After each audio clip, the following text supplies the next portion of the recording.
Baik, bismillahirrahmanirrahim. Assalamualaikum warahmatullahi wabarakatuh. Kembali lagi bersama Ustazah Ariyanti di pembelajaran ilmu pengetahuan alam. Semoga dengan mempelajari ilmu pengetahuan alam, kita semakin kenal dan semakin cinta kepada Allah Subhanahu wa Ta'ala. Nah, anak-anak sekalian, di pertemuan sebelumnya kalian sudah mempelajari tentang apa itu jarak, apa itu perpindahan, kelajuan, kecepatan, dan juga percepatan. Nah, besaran-besaran tersebut nantinya juga akan berhubungan pada pembahasan kita kali ini. Nah, anak-anak baik sekalian, dalam pembelajaran IPA, sebenarnya gerak benda berdasarkan lintasannya itu dibagi menjadi 3. Yang pertama gerak lurus, gerak melingkar, dan yang ketiga adalah gerak parabola. Namun pada kelas 8 kali ini kita hanya akan mempelajari tentang gerak lurus. Sedangkan gerak melingkar dan gerak parabola akan kalian pelajari di SMA. Nah, gerak lurus dibagi menjadi 2, yaitu GLB dan GLBB.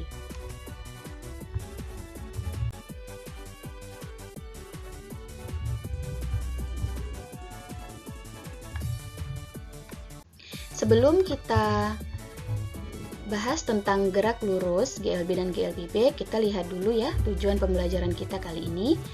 Yang pertama adalah menjelaskan gerak lurus beraturan. Yang kedua, menjelaskan gerak lurus berubah beraturan dipercepat maupun diperlambat. Dan yang ketiga, menerapkan konsep gerak lurus dalam kehidupan sehari-hari. Baik, kita langsung lanjut yang pertama ya, gerak lurus beraturan atau biasa disingkat dengan GLB. Gerak lurus beraturan yaitu gerak suatu benda yang lintasannya berupa garis lurus dan kecepatannya tetap.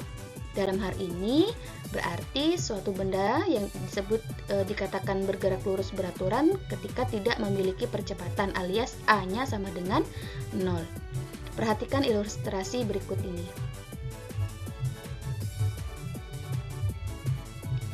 Sebuah mobil bergerak dari titik A kemudian ke titik akhir, titik B. Pada saat waktunya sama dengan 0, benda seperti terlihat pada gambar ya di posisi tersebut. Kemudian pada saat 1 sekon, mobil tersebut maju sejauh 10 meter.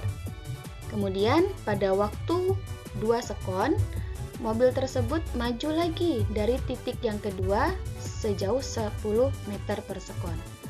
Dan ketika waktunya 3 sekon, mobil tersebut maju lagi dan menempuh jarak 10 meter dari titik yang ketiga. Nah, mobil tersebut ya atau benda bergerak di lintasan yang lurus dalam selang waktu yang sama, menempuh jarak yang sama, maka benda tersebut dikatakan bergerak lurus beraturan. Nah, dari penjelasan tersebut kita bisa membuat tabel seperti ini. Ya, nah, ketika waktunya 1 sekon, mobil tersebut menempuh jarak 10 meter. Ketika waktunya 2 sekon, jaraknya 20 meter. Dan ketika waktunya 3 sekon, jaraknya 30 meter. Ini dihitung dari titik awal ya. Nah, kemudian kita bisa membuat grafiknya seperti ini.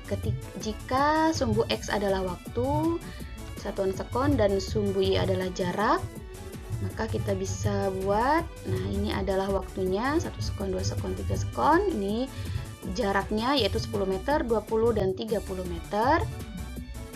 Oke, nah kita bisa buat seperti ini dan ternyata ya seperti ini grafiknya. Ini adalah grafik GLB jarak terhadap waktu. Artinya semakin lama waktunya, maka jarak yang ditempuh juga semakin besar.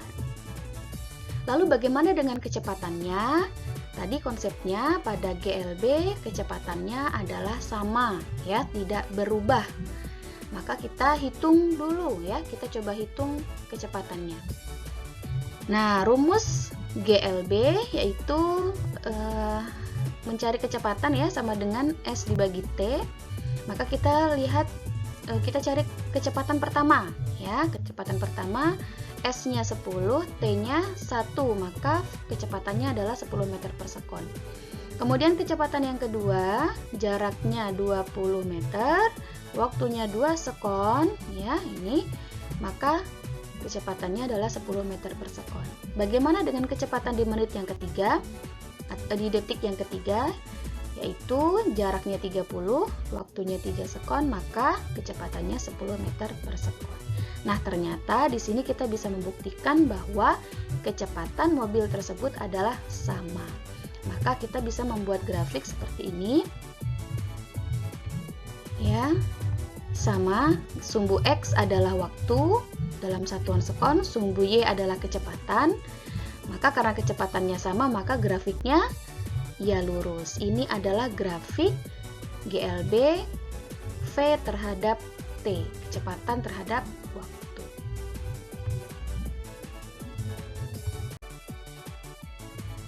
Nah, untuk itu kita bisa melihat rumus matematis GLB, yaitu V sama dengan S per T, di mana V adalah kecepatan, satuannya meter per sekon, S adalah perpindahan, satuannya meter, dan T adalah waktu, satuannya.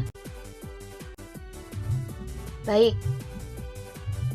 Nah, karena pertemuan lalu kalian sudah mengerjakan latihan soal yang menggunakan rumus tersebut, maka sekarang untuk mempertajam pengetahuan kalian dan kemampuan kalian dalam menggunakan rumus tersebut, maka kalian coba kerjakan soal yang pertama. Berikut ini. Sebuah bus melaju dengan kecepatan 80 km per jam. Berapakah jarak yang ditempuh bus tersebut dalam selang waktu 30 menit? Nah, yang kedua, jarak rumah Filzah ke sekolah adalah 20 km. Filzah selalu berangkat ke sekolah dibonceng abahnya menggunakan sepeda motor. Jika Filzah berangkat pukul 6.30 dan tiba di sekolah pukul 6.45, hitunglah kelajuan sepeda motor abah Filzah. Nah, untuk petunjuknya, ya, ingat yang nomor 1 ini kalian samakan dulu satuannya. Karena di sini kilometer per jam, maka waktunya juga harus dalam satuan jam. Jadi 30 menit kalian ubah dulu menjadi jam.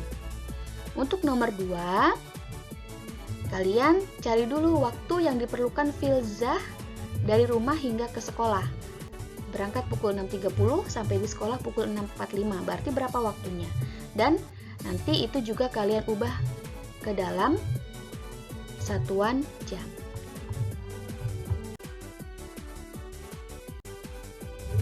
Baik, kita lanjut pembahasan selanjutnya, yaitu gerak lurus berubah beraturan atau GLBB. Gerak lurus berubah beraturan yaitu gerak suatu benda yang lintasannya berupa garis lurus dan mengalami perubahan kecepatan yang sama setiap sekonnya, alias percepatannya sama atau konstan. Berarti ciri-ciri dari GLB yaitu lintasannya lurus, kemudian kecepatannya berubah secara teratur setiap detiknya, dan percepatannya tetap atau konstan. GLBB dibagi menjadi dua, yaitu GLBB dipercepat dan GLBB diperlambat. GLBB dipercepat adalah gerak lurus yang kecepatannya semakin lama semakin besar. Sedangkan GLBB diperlambat adalah gerak lurus yang kecepatannya semakin lama semakin kecil. Contoh dari GLBB dipercepat yaitu sepeda yang menuruni tanjakan, ya, seperti ini. Kemudian contoh yang kedua yaitu buah yang jatuh dari pohonnya. Ya, maka lama-kelamaan mengalami kecepatan yang semakin besar karena adanya pengaruh gaya gravitasi. Sedangkan contoh GLBB diperlambat yaitu sepeda yang menaiki tanjakan dan bola yang dilempar ke atas. Ya, seperti ini. Bola yang dilempar ke atas, lama-lama semakin kecil kecepatannya dan lama-lama diam kemudian terjatuh kembali. Pada saat bolanya ke atas, maka bola tersebut mengalami GLBB diperlambat. Namun pada saat bola jatuh ke tanah kembali, maka bola tersebut dikatakan mengalami GLBB dipercepat. Nah, bisakah kalian mencari contoh lain dari GLBB dipercepat dan diperlambat?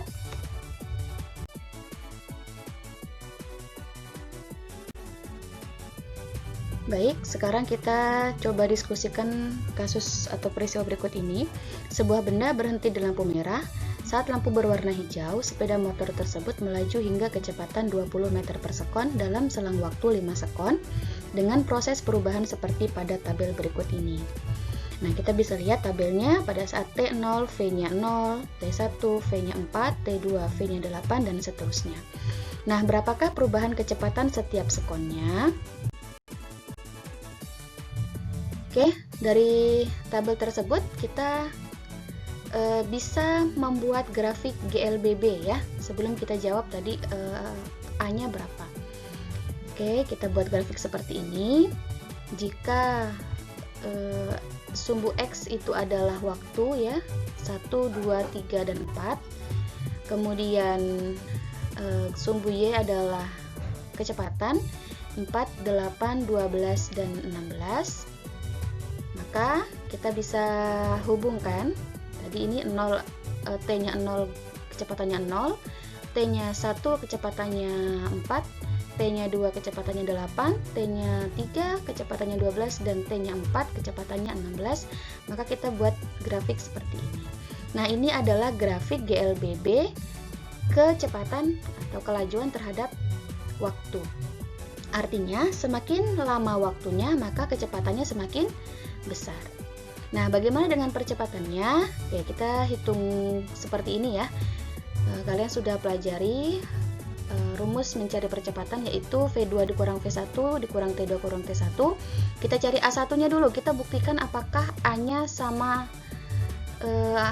ya atau konstan. A1 4 dikurang 0 ya, ini dari sini. Kemudian T2 kurang T1 yaitu 1 dikurang 0, maka hasilnya sama dengan 4. Kemudian bagaimana jika A2? Maka kita masukkan rumusnya 8 dikurang, masukkan angkanya ya, 8 dikurang 4, 2 dikurang 1 sama dengan 4. Bagaimana dengan A3 dan A4? Nah, silakan kalian cari apakah hasilnya sama. Ya, ternyata hasilnya sama ya. Sehingga kita bisa simpulkan bahwa percepatan pada GLBB adalah konstan atau tetap. Oleh karena itu, kita bisa membuat grafiknya seperti berikut ini ya. Sumbu X adalah T, sedangkan sumbu Y yang vertikal adalah A. Karena tadi nilainya sama, maka dia lurus ya. Artinya berapapun waktunya ya, semakin lama waktunya maka percepatannya itu adalah konstan. Nah, ini adalah grafik A terhadap T. Nah, ini untuk grafik lengkapnya seperti ini ya. Nanti silakan kalian pelajari.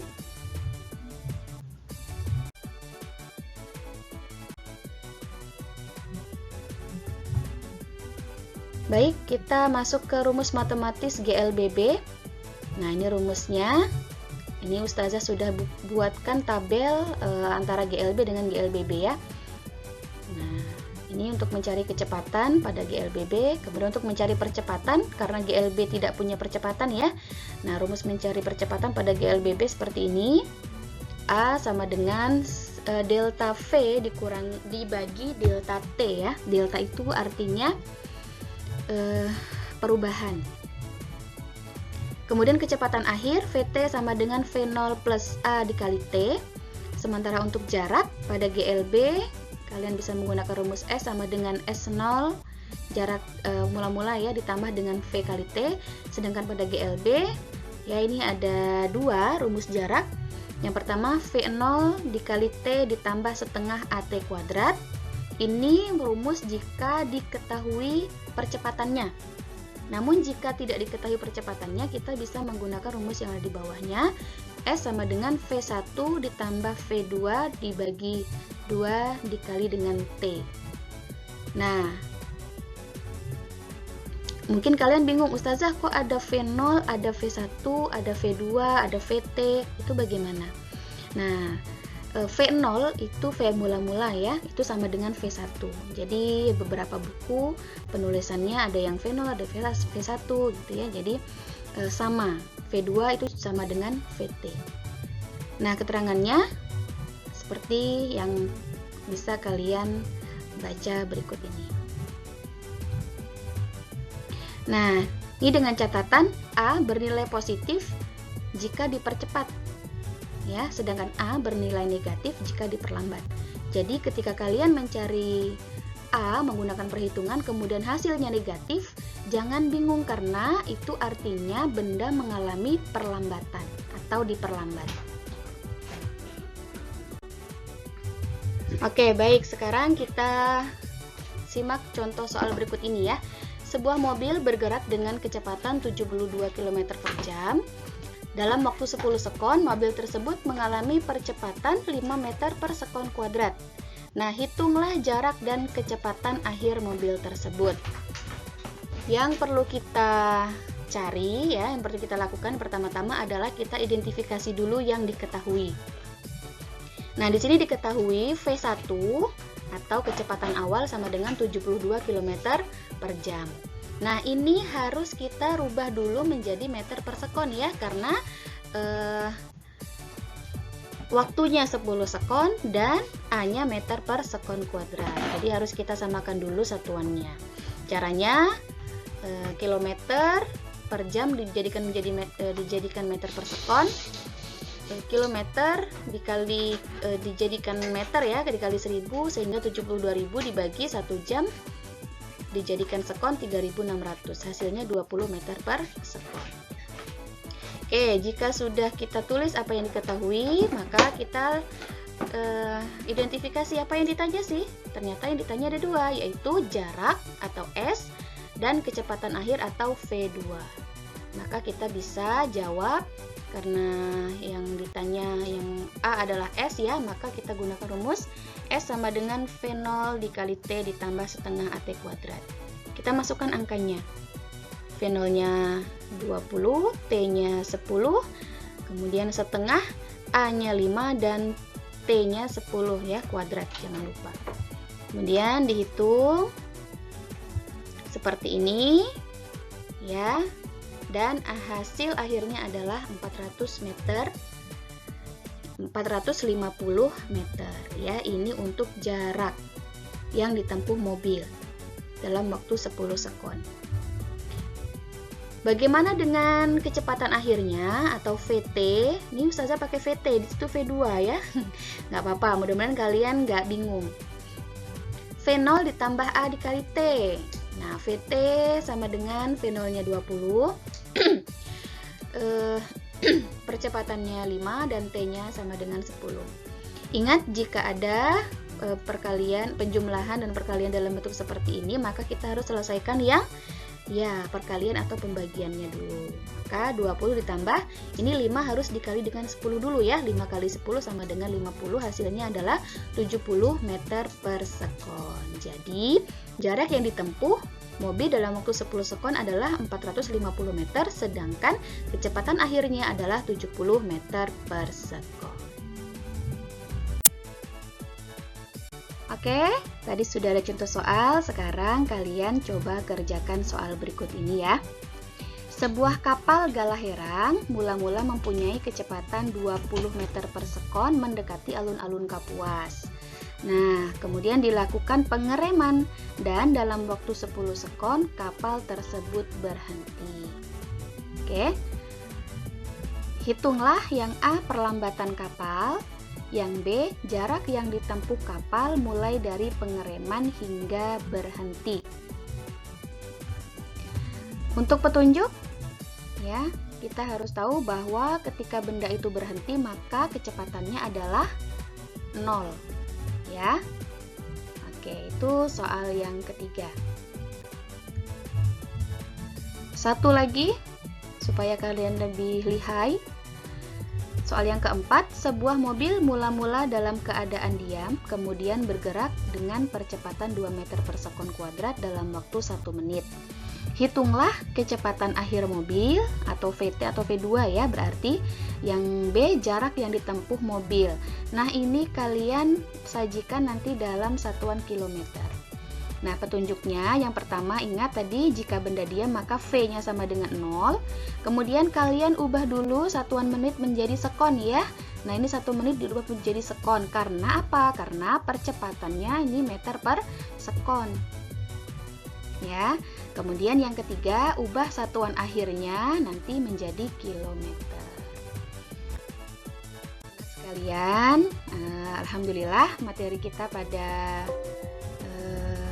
pertemuan kali ini sudah selesai dengan ada 4 soal tadi ya yang kalian harus kerjakan. Mudah-mudahan bisa dikerjakan dengan baik. Dan insya Allah pada pertemuan selanjutnya kita akan lanjutkan materi tentang gaya dan hukum Newton. Baik, Ustazah ucapkan terima kasih atas partisipasinya. Jika nanti kalian ada yang tidak dimengerti, silakan kalian menghubungi Ustazah ya. Baik, Ustazah akhiri. Assalamualaikum warahmatullahi wabarakatuh.